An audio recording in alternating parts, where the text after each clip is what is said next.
Plus que 14 matchs, les gars. 14 matchs de championnat et la saison est finie. Et on n'en parle plus. Salutations à toutes et à tous, Steve, supporter of Marseille. J'espère que vous allez bien. Si tu es nouveau sur ma chaîne, l'ensemble de mes abonnés et moi-même te souhaitons la bienvenue. Ici, on parle foot. On va débriefer, analyser ensemble ce match. Olympique Lyonnais, Olympique de Marseille, 20e journée de Ligue 1. Uber Eats, défaite là-bas 1-0 au Parc des Lumières, Gerland, Groupama, Stadium, à Lyon, quoi, tu as compris. Allez, c'est parti.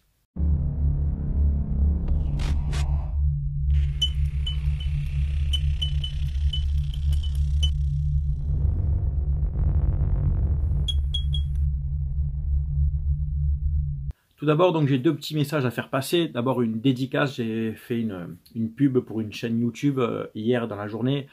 Alors ça a complètement rien à voir, hein. C'est comme tu le vois, on est fan de Dragon Ball à la maison. Donc c'est une chaîne YouTube d'un supporter marseillais, Débrief Z. Donc je te mettrai le lien de la vidéo en description. Voilà, c'est un jeune supporter marseillais qui se lance et qui fait des vidéos sur YouTube sur Dragon Ball, tout l'univers Dragon Ball. Donc voilà, j'ai décidé de lui donner un coup de pouce. On est quelques-uns à lui avoir donné un peu de force. Donc voilà, on espère que sa chaîne va monter. Et puis regardez, si le contenu vous plaît, ben vous abonnez, vous savez ce que vous avez à faire, etc., etc.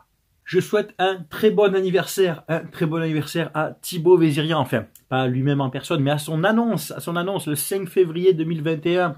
Tu te rappelles, l'OM est vendu, le communiqué est en relecture. Tu te rappelles de ça? C'était il y a 3 ans, papa. Il y a 3 ans. Et aujourd'hui, tu fais des mercatos avec Onana, Mumbagna, Unai, Ulysse revient, Murillo, Quentin Merlin l'enchanteur. Mais les Saoudiens sont là. Bien évidemment, hein, je me fous de sa gueule. Ah, je sais qu'il a toujours ces gens qui le défendent. Oui, mais tu es rageux, tu comprends pas son enquête. 3 ans. Communiqué en lecture. Allô, Walid Bentalal. Allez, ferme ta gueule. Mais il retombe toujours sur ses pattes. C'est un chat, ce garçon. Bref. Alors, la compo, je te la mets ici. Gattuso nous a proposé son 4-3-3. Paolo Lopez dans les buts. Quentin Merlin, nouvelle recrue à gauche. Meïté en tant que carrière droit. Balerdi, Gigot dans l'axe, Onana en 6. Les deux joueurs marocains retour de la CAN, Unai Harit à la récupération animation, Luis Enrique, Iliman Ndiaye et Aubameyang devant. Je vais résumer le match de Amin Harit en une phrase. Coup d'envoi. Ce qu'il a fait, c'est extraordinaire. Franchement, si c'est dedans, on peut dire que c'est pareil, ça se joue à rien et c'est le but de l'année, tu vois. Et surtout le but le plus rapide. En plus, en gros, tu commences le match avec déjà 1-0, tu sais. C'est dommage. Franchement, le geste technique est magnifique, mais ça s'arrête là pour lui. Pour le match, voilà, pour son match, il a joué 4 secondes, disparu. Il a quand même joué tout le match. Disparu. Bon, il n'avait pas beaucoup joué pendant la CAN, on peut pas dire qu'il soit fatigué. Mais alors, on a retrouvé là le Amin Harit. Moi, j'aimais bien Amin Harit, tu sais, avant qu'il se blesse à Monaco, la saison dernière, etc. Là, on a retrouvé Amin Harit. Voilà. Rendez-moi Dimitri Payet. Rendez-moi Sanchez, rendez-moi même André-Pierre Gignac, parce que quand je vois ce qu'on a devant, c'est de la merde en boîte. Donc, on tape la barre, le match se lance, bon, ça se jauge des deux côtés, il se passe pas grand-chose hein, offensivement, nous, pas mal de déchets, une seule frappe cadrée dans le match, c'est peu dire, et on n'arrive pas à produire du jeu. Luis Enrique sur la gauche se démène un peu. Iliman Ndiaye, on n'arrive pas à le toucher. En même temps, je sais pas, il sent pas le jeu. Bon, j'attends plus rien de ce garçon. Je ne lui en veux presque même pas, en fait. C'est un fan de l'OM. Iliman Ndiaye a l'OM dans le cœur. Il n'y a pas de problème. Je lui en veux même pas. Mais c'est juste qu'en vrai, bah, t'es pas bon. Peut-être que la pression marseillaise, t'arrives pas à la digérer. Je sais pas. Peut-être qu'on certains t'ont trop porté. Il y a eu une hype autour de lui, peut-être qu'il aurait besoin d'être prêté, de revenir dans une saison, dans un autre contexte, avec d'autres joueurs autour de lui, qui seraient là en tant que remplaçant joker pour jouer une demi-heure, où il pourrait petit à petit exploser. Peut-être, je dis bien peut-être, j'ai pas envie de l'enterrer, ce pauvre garçon, parce que il est plein de bonne volonté, c'est juste qu'il n'y arrive pas, quoi. Tu vois, il nous apporte rien du tout. En Angleterre, il performait, avec le Sénégal, c'est plutôt correct.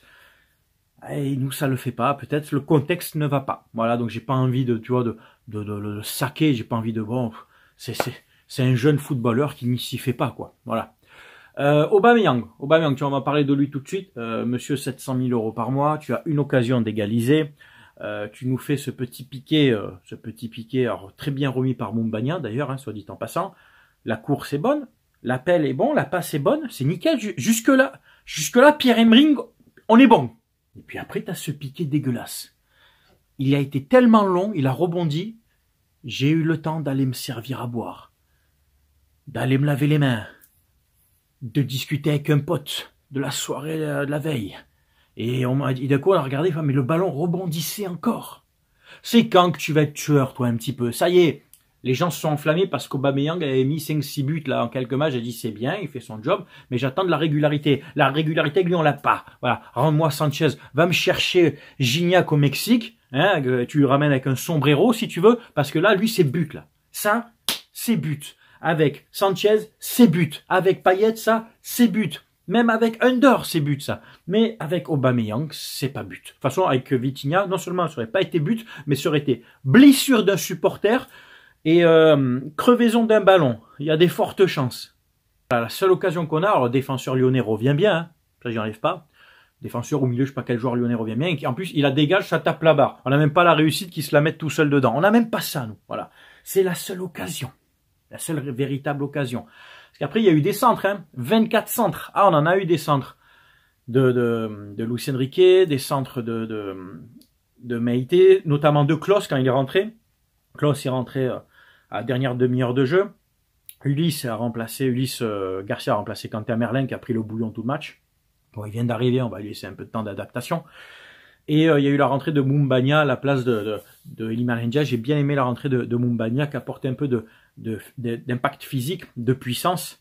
Et on voit tout de suite qu'il a du caractère, de volonté. Voilà. Ouais, les centres, trop de centres. Et puis la demi-heure de Klose. Alors certes, il apporte un peu d'impact offensif, mais que de déchets, que du déchet technique. Que de déchets techniques de ce garçon. Tout ce qu'il a fait, il a raté. Il y avait de la volonté, mais tout ce qu'il a fait, il a raté. Voilà, bref.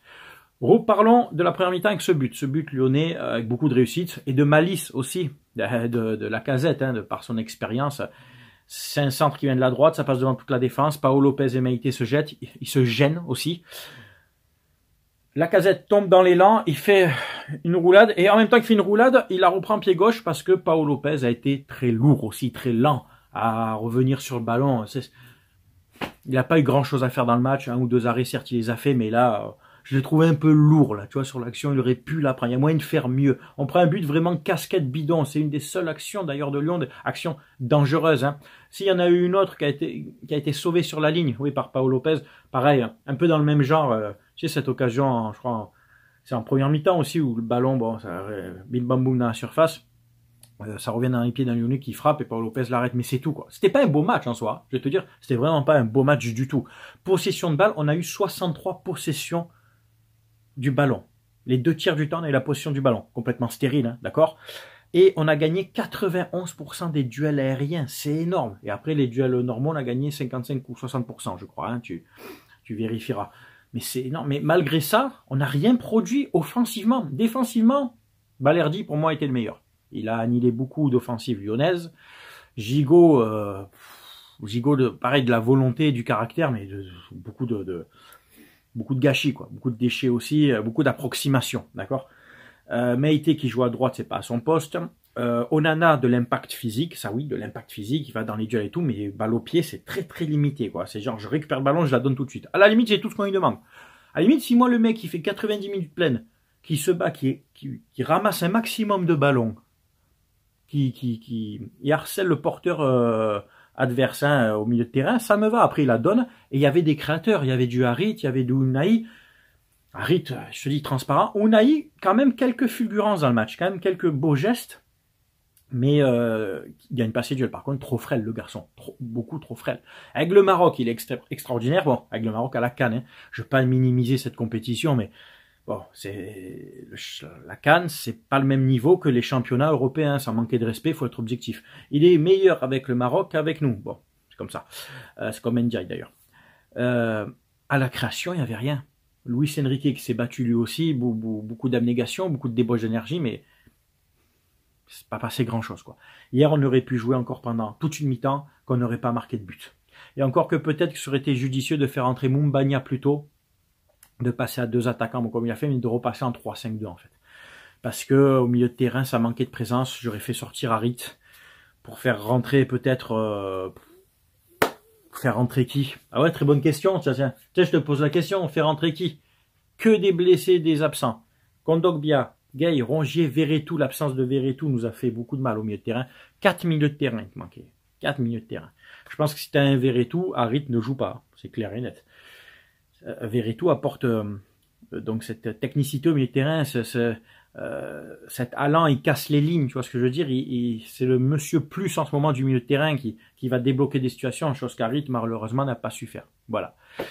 Donc on perd ce match 1-0, salement, nullement en fait, voilà. On est 8e avec 29 points en 20 matchs. Bon, je te parle même plus de la pointe des 2 points par match, on en est très très loin. Malgré ça, dans ce championnat assez bizarre, avec ce championnat où j'ai l'impression que tout le monde peut battre tout le monde, presque, hein, presque. On a vu que Paris a gagné péniblement contre Strasbourg, tu vois. Tout le monde peut battre tout le monde. Brest est 3e, c'est quand même...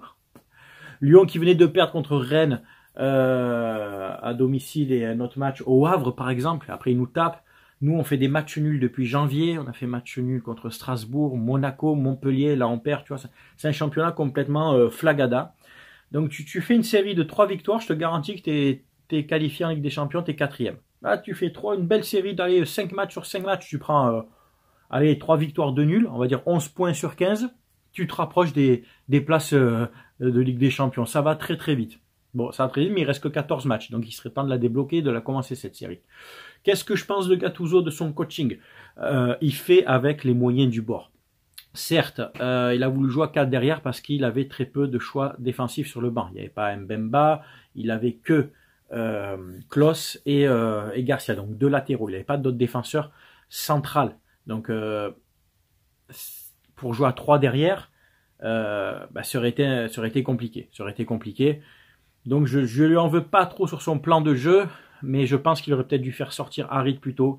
Peut-être replacer autrement certains joueurs. Je sais pas. C'est vrai que là, pour le coup, j'ai pas tellement de solutions. Enfin, j'ai pas d'idée avec le peu de joueurs qu'il avait sur le banc. Il avait Ismaïla Sarr. Éventuellement, tu aurais peut-être pu en profiter les 20 dernières minutes de faire entrer Sarr à la place d'un Aubameyang qui était pas non plus, tu vois.